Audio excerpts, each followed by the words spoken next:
जैसे यह एक संक्रमित मच्छर है। ये आया और यहाँ पर इस महिला को काट लिया। इस महिला को काटने के बाद यह मच्छर फिर से उड़ा और इस पुरुष को काट लिया। अब क्या हुआ, इस महिला को भी संक्रामित कर दिया और इस पुरुष को भी संक्रामित कर दिया और फिर से मच्छर अलग चला गया किसी और को संक्रामित कर दे। फाइलेरिया।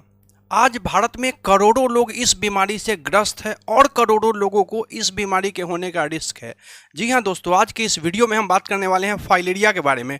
फाइलेरिया क्या है, ये फैलता कैसे है, इससे बचाव के लिए क्या क्या करना है, सरकार के द्वारा क्या क्या दिशा निर्देश जारी किया गया है। वीडियो को करते हैं स्टार्ट। सबसे पहले फाइलेरिया क्या है, तो सबसे पहले हम बात करते हैं कि फाइलेरिया है क्या। तो फाइलेरिया जो है वह मच्छर के काटने से होने वाला एक रोग है जिसे हाथी पाँव भी कहा जाता है।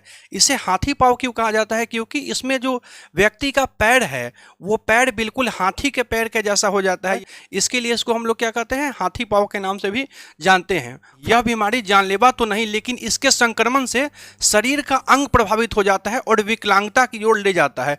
बिल्कुल जैसा कि यहाँ पर आप चित्र में भी देख पा रहे होंगे कि व्यक्ति को बिल्कुल ये विकलांग बना देता है अगर इससे बचाव नहीं किया जाए तो। इससे प्रभावित व्यक्ति एवं उनको परिवारों पर सामाजिक और आर्थिक प्रभाव पड़ता है। साथ ही संक्रमित व्यक्ति जो है मानसिक दबाव से अपना जीवन यापन करने को मजबूर हो जाता है। बिल्कुल जो व्यक्ति इस बीमारी से ग्रसित हो जाते हैं वो कहीं पर काम नहीं कर पाते हैं, एक तरह का उनको विकलांगता हो जाता है। ऐसे में उन पर सामाजिक और आर्थिक मानसिक सभी तरह का जो दबाव है वो बना रहता है। फाइलेरिया विश्व की दूसरी सबसे ज़्यादा दिव्यांगता एवं कुरूपता कराने वाली बीमारी है। फाइलेरिया शरीर के विभिन्न अंगों को प्रभावित करता है, जैसे कि हाथ, पैर, स्तन और हाइड्रोसील इत्यादि को ये प्रभावित करता है। सामान्यतः यह जो है वो ज़्यादातर पैरों में होता है या फिर हाइड्रोसील में होता है। इस बीमारी का जो हाइड्रोसील का इलाज है वो ससमय संभव है, लेकिन अगर ये हाथ, पैर या फिर स्तन वगैरह में हो गया तो बहुत मुश्किल होता है इसका इलाज कर पाना और आमतौर पर यह लाइलाज होता है। आगे हम बात करते हैं फाइलेरिया के लक्षण के बारे में कि आखिर फाइलेरिया का जो मरीज है उसमें लक्षण क्या क्या दिखेगा। तो पैरों व हाथों में सूजन, जिसे हम हाथी पाँव भी कहते हैं, और हाइड्रोसील अंडकोश का सूजन। बिल्कुल जैसा कि यहाँ पर आप इमेज में भी देख पा रहे होंगे, हाइड्रोसील इस तरह से बड़ा हो जाएगा और पैर वगैरह भी बड़ा हो जाता है। तो यह सब इसके लक्षण है। किसी भी व्यक्ति को संक्रमण के पश्चात बीमार होने में 5 से 15 वर्ष तक का समय लग सकता है। यहाँ पर ध्यान दीजिएगा, यह एक जैसे हम आपको पहले ही बताया कि मच्छर जनित रोग है, तो ऐसा नहीं है कि आपको आज मच्छर काटेगा और आज ही आप बीमार हो जाएंगे। हो सकता है आज आपको फाइलेरिया का मच्छर काटा और बीमार होने में आपको 5 से 15 वर्ष का समय तक लग सकता है। इस बीमारी का जो पता है उसको लगने में आपको 5 से 15 वर्ष तक का समय लग सकता है। यहाँ देखिए, हम एक इमेज के माध्यम से आपको समझाने का प्रयास करते हैं। जैसे यह एक संक्रमित मच्छर है। ये आया और यहाँ पर इस महिला को काट लिया। इस महिला को काटने के बाद यह मच्छर फिर से उड़ा और इस पुरुष को काट लिया। अब क्या हुआ, इस महिला को भी संक्रमित कर दिया और इस पुरुष को भी संक्रामित कर दिया और फिर से मच्छर अलग चला गया किसी और को संक्रामित कर दें। तो जो फाइलेरिया के संक्रमित रोगी है वह सामान्य रोगी के जैसे ही दिखते हैं। यहाँ देखिए, कोई भी डिफरेंस इसमें नहीं दिखेगा। मतलब आप देखकर पता नहीं लगा सकते हैं कि यह फाइलेरिया के रोगी है या किसी और चीज़ के रोगी है या फिर सामान्य व्यक्ति है। संक्रमित मच्छर जो है वह स्वस्थ व्यक्ति को भी काटकर संक्रमित कर देता है और संक्रमित व्यक्ति जो है वह भी बिल्कुल स्वस्थ व्यक्ति के जैसा ही दिखता है, एक सामान्य व्यक्ति के जैसा ही दिखता है। क्योंकि इसका लक्षण का पता लगने में, जैसा कि हम आपको पहले ही बताएं, कि 5 वर्ष से लेकर 15 वर्ष तक का समय लग सकता है। अब हम बात करते हैं इस बीमारी के बचाव की। तो इस बीमारी का बचाव बहुत ही आसान है। बचाव क्या है, साल में सिर्फ एक बार फाइलेरिया रोधी दवा का सेवन करना है। यह दवा निःशुल्क सरकार के द्वारा घर घर दिया जाता है, हमारी आशा सिस्टर के द्वारा। इसमें आपको कुछ बातों के ध्यान देने की जरूरत है, जैसे 2 साल से छोटे बच्चे, गर्भवती महिला एवं गंभीर रूप से व्यक्ति जो बीमार है उसको यह दवा नहीं देना है। यह दवा खाली पेट नहीं देना है।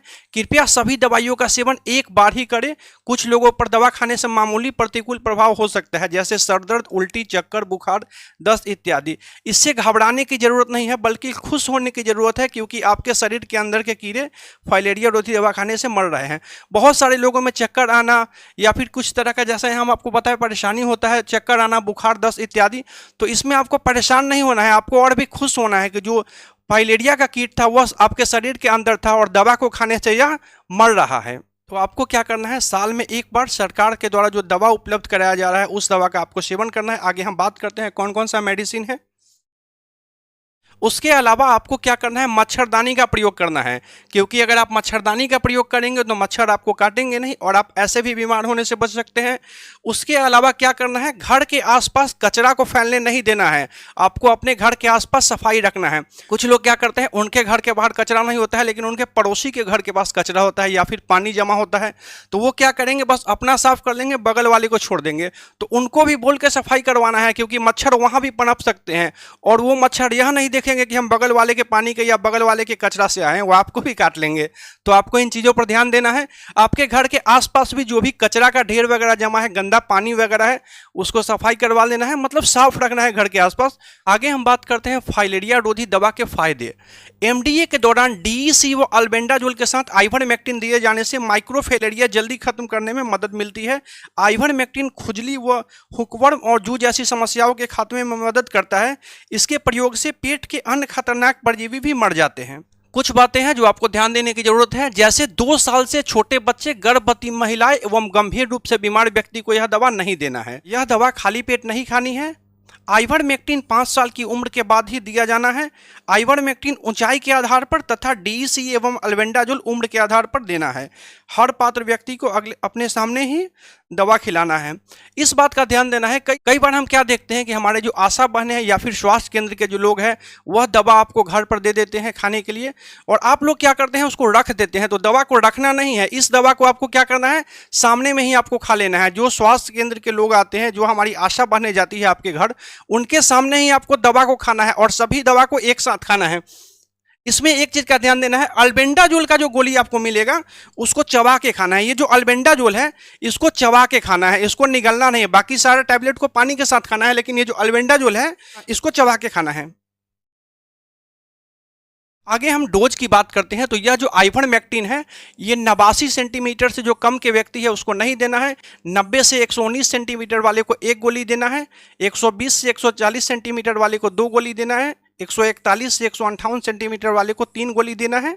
159 सेंटीमीटर से अधिक वाले को 4 गोली देना है। उसी प्रकार से डीईसी हो गया, तो 2 साल से कम उम्र वाले को डीईसी नहीं देना है, अल्बेंडाजोल नहीं देना है। 2 से 5 साल वाले व्यक्ति को 1 गोली देना है डीईसी को, 1 गोली अल्बेंडाजोल देना है। 6 से 14 साल वाले व्यक्ति को 2 गोली डीईसी का देना है, 1 गोली अल्बेंडाजोल का देना है। और जो लोग 15 साल या उससे बड़े हैं उनको 3 गोली देना है डीईसी का और उनको 1 गोली देना है अल्बेंडाजोल का। आगे हम कुछ आंकड़ों की बात करते हैं। यह आंकड़े इंडियन जर्नल और पब्लिक हेल्थ के द्वारा दिया गया है, जिसमें भारत के 74 करोड़ लोगों को फाइलेरिया का रिस्क है। देश में फिलहाल 3.1 करोड़ लोग फाइलेरिया से संक्रमित है। इनमें से 2.3 करोड़ लोगों में दिखते हैं फाइलेरिया के लक्षण। केरल, तमिलनाडु, आंध्र प्रदेश, उड़ीसा, मध्य प्रदेश में ज़्यादा जोखिम है, बाकी भी सभी स्टेट में जोखिम है। हमारे बिहार में भी काफ़ी जोखिम है इसका। बचाव के लिए आपको शाम के समय पूरे बाजू के कपड़े पहनना है, सोते समय मच्छरदानी लगाना है, घर में मच्छर भगाने वाली दवाओं का इस्तेमाल करना है। उसके अलावा घर के आसपास कूड़ा जमा होने नहीं देना है, जिसका कि हम पहले ही चर्चा कर चुके हैं।